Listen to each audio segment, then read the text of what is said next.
Doctor காப்பரமேஸ்வரன் Murugan தேவி எழுதிய குறிஞ்சிமான் செய்யுள் நாடகம். செய்யுள் நாடக காப்பியம் பகுதி 36. நாதசுவரம் வாசித்தபடி பாடுதல்.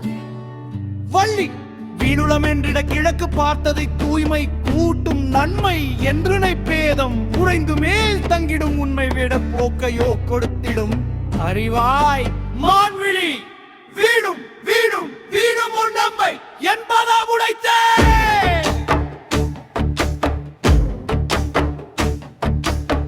உடைத்தே என்றறிந்து உன் செயல் அறிந்தாய்.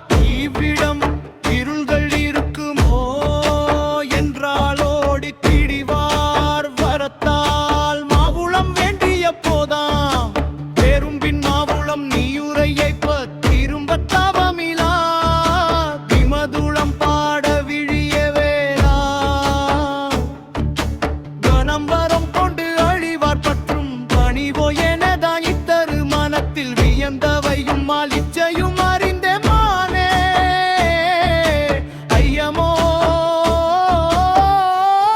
நம்மனம் இதுவே உண்பின் உணவை அளித்தவை கொண்டு வெளுத்தது தெரிவதை இழந்தனி என்று இறுதியாய் கொணர்ந்து வெளுது பெரிது தன்மையை வினை தளர்ந்தே முழுவழுவதியாய் தெரிவலை தந்தோ. இனியோ பிதியார் பாய்ந்தரின் திடுவோம் விலகிடும் அலையன மயில்தான் தினம் தினம் வேதியர் நன் பொருளாகுமே தெரியார் பெய்வலை கூடும் பிஞ்சு தேய்ப்பவரவரே. சற்றும் பழக்கம் வென்றியும் மயங்கி நடுகிய உருடா நீயோ மானே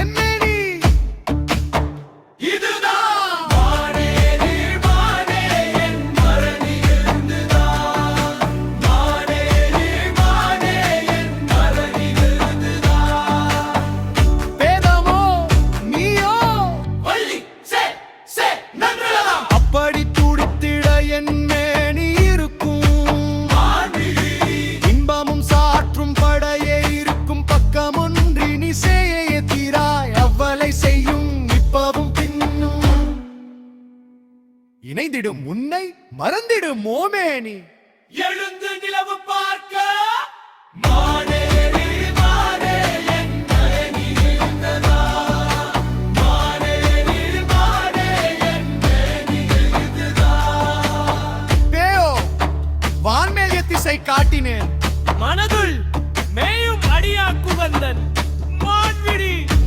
பேர் தரும் சித்தனை அழியான் சீர்வேல் ஓ ஓ மயில்வேல் பிறை சூடி பார்த்தறிவாரும் மகது நன்மை. தென்றல் காற்று வீச மஞ்சளை மஞ்சளை தாராதன் கெஞ்சிட சஞ்சலம் கூடினும் மஞ்சிடன் மகிழ்ச்சி இத்தென்றல் சொக்கிடாமே குறமகள் இளமகள் கூட்டு